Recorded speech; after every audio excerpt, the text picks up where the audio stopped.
folks, the last time you saw this it was just painted. I've been adding layers of mud. Okay, this is how it's looking right now. The diorama is almost finished and it just needs the two figures I'm preparing here. These two British soldiers that will be placed here and here. Okay, first of all, the way I did this. In the past I had done maybe one or two dioramas dealing a little bit with mud, but yeah, I know I'm not exactly a noob because I started in 2014, so I'm not exactly a novice. I'm not too green, but I'm not an expert, okay, and so I'm just an amateur. I know something about art. And then to make this mod I took some inspiration from different magazines I'm very keen on, like the Weather magazine, the AK Tanker magazine, and all the information I got there from mod I mixed it and made my own steps. For this diorama in particular I mixed Mickey Meneth Mark IV Mod FX and a guy called Pinzelli, I think, on AK Tanker magazine, and I mixed the steps. I made my own steps. Doesn't mean that they are correct or incorrect. This is just like an opinion. Anybody has one. I may change my opinion depending on the day. Whatever. I'm quite happy with the effects I got of dry effects and wet effects. Things you must know about mud in general. You have to work in layers and in the different days. You have to work first with drier looking layers and then add on wetter looking ones. But things can be altered. There can be different opinions. I don't know. Wherever. The thing is that you have to let drying times, respect them always. Just let it rest for one day. Do different things. This hobby shouldn't take you 24 hours occupied. So this for a while.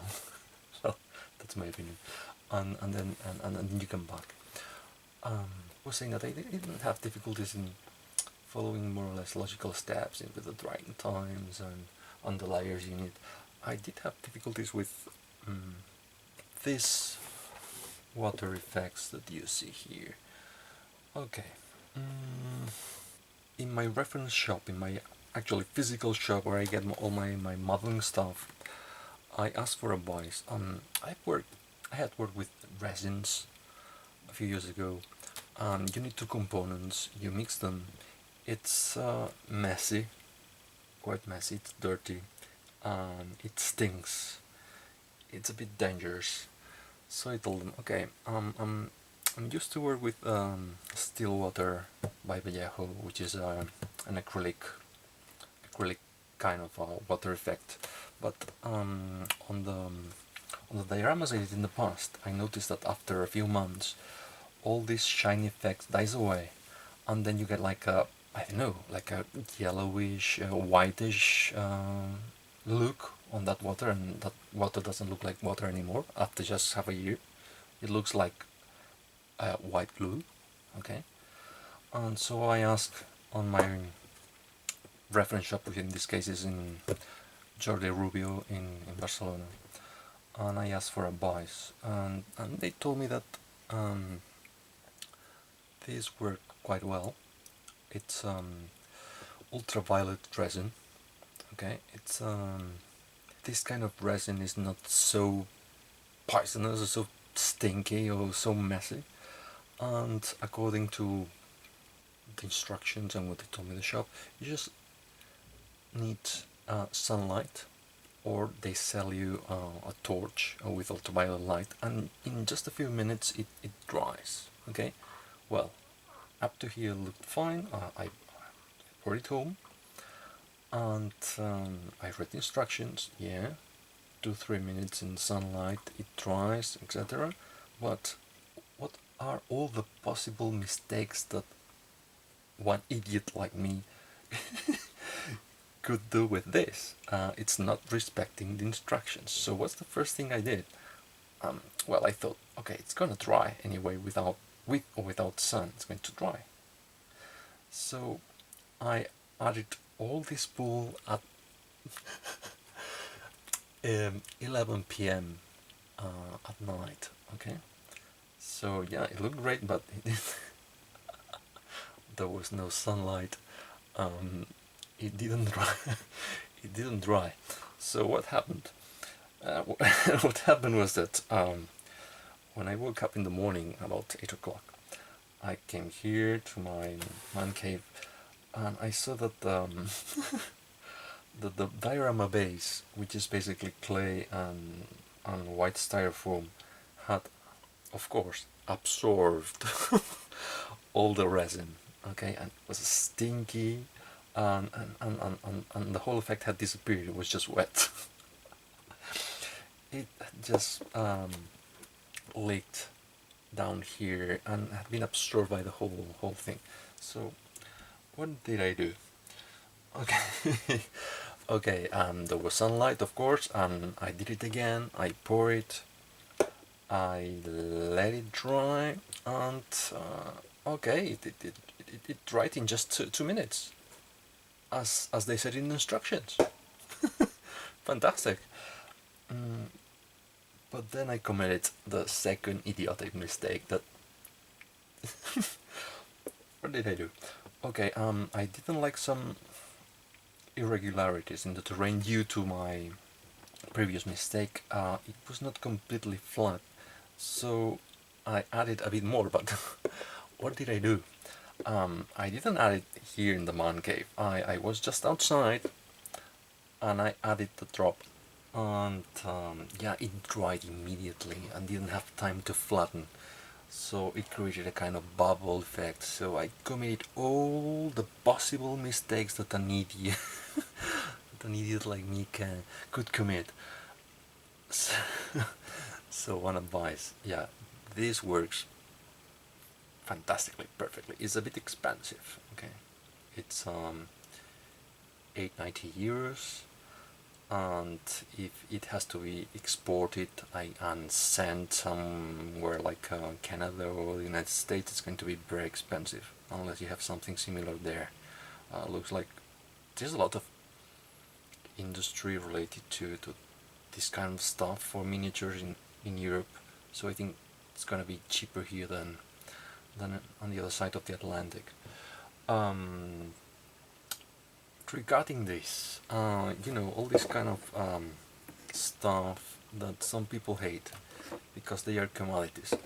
For me, it's a commodity because I don't have much time for the hobby. So, for me, it's easy to get it because it's made here. So it's quite cheap. It doesn't need to be sent. So for me, it's just yeah, a commodity and not excessively expensive. If I live very far away and had to get this exported and sent and wherever, probably I wouldn't buy it. But since it's handy and cheap, I use it, and I don't have much time for the hobby. Just from time to time I get some time from the bed, so it's useful for me. So it depends. I understand. In fact, the old school approach of making your own products, that's fantastic, great. I respect it, of course. I more than respect that. I admire that. But I mean, in my case, for me, it's cheap, easy, and effective. And what you expect from the hobbies, have a good time. Let's go on. I'm just going to tell you what I did, okay, to get here. I'm satisfied with the result, and I'm going to show you how I did it if you are interested. Okay, the plan I followed, as you can see in the picture here, was to add Kirk soil effects with an airbrush.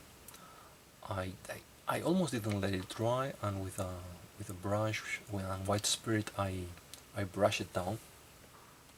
Okay, as you can see here, you can see that I did kind of wash of the same stuff, that's Kirk soil effects, You can see that I did the same on the flat surfaces, and I can't be appreciated too much, but there are some curves marks going down. And afterwards I added darkish pigments like Russian earth, dark earth, and then I used a little bit of white spirit to fix it. In here I made a mixture with a product by Vallejo, which is Earth Effects, mixed with plaster of Paris and some pigments to get some texturized dry effects. If you let it dry for a few hours, you get these effects. It gets lighter. And then I did some streaking effects falling down from the trucks. It should be the effect of mud and water which has been carried by the trucks. These are streaking effects made with cursed oil. Um, you make these streaking lines and then you wash them a little bit with white spirits carefully. I added some fresh mud on dark mud and wet effects to create that wetty texturized effect that you see at the bottom of the trucks and at the bottom of the tank. I put it on top of the drier mud effects, not covering it completely to create this effect. Then I used that texture from Vallejo, and after adding it on the tracks, I just dropped there some real soil on top of it, and it gets fixed. I did the same with the lower parts of the vehicle, and then I changed the other effects. I started using this AK wet ground, and I'm quite more satisfied with it. If you can see the texture is more like matte, but anyway, I cover it more with I cover it also with soil, with real soil. That's how it looks after it dries a little bit. Lower parts. I also used that fresh mud and thin it down with white spirit in some parts down there basically. I also make some streaks from the top of the tracks going down. You have to bear in mind always the gravity effect, otherwise it wouldn't look very realistic. This is an abandoned vehicle, that's why it's so dirty and there are so many streaks. And in here I added some engine oil, and this creates a damp, completely wet effect. Once the dirt on the tracks was dry, it's time to polish the protruding surfaces of the tracks with the metal. Those shiny parts, which are shinier, they were made with polished metal. Okay, using the wet ground effects again, I started working with the terrain. I added the terrain effects, and on top of it I added soil. I added some tree trunks which has been broken by the blasts of artillery. In fact, if you remember, this diorama is portraying the 1970 movie Sin, but since this is a Mark V and Marks V were made in 1918, it's completely unrealistic to call it a 1917 diorama, so it's a Mark IV diorama. But I'm more or less copying the scene when there are two soldiers and this abandoned mark on the mat. Okay, there are some stumps in the movie, so I tried to replicate them. Okay, I added more mud on the rest of the terrain and real soil, a helmet, you can see here. And then I prepared the resin disaster. You have to make a dam, a watertight dam. This was not completely watertight, so if you want to do it, make sure that blue tack or whatever material you're using is well fixed here in the diorama. This is a photo I took at night. In fact, this doesn't exist anymore. What you have here, what you have seen before, is a new edition. Okay, I mix some brown and green acrylics with a mix. Then, yeah, this is a new edition, and as I told you, due to my idiotic mistakes, I created some bubbles that I had to disguise. So I had to add this moss. Otherwise, it would have looked bad. In a way, corrected it. It's not. I don't know if it's very realistic, but well, moss grows quickly, and in this movie, the no man's land has been inactive for a few days, so why not? Could be possible that some greenery had grown out of this pool. I added more fresh mud because everything is too dry, and I had to compensate it, not to make it a bit dry and a bit wet, and I mean to find a balance between dry and wet. Trees in theory have been blasted, some of them have been burned, so I added a dark wash on them. And this is the result. I hope that you like it. I have devoted it a few days and a few hours. And on the next video, you will have the final reveal with the soldiers on top of it. And that's all. See you in the next one. Bye bye.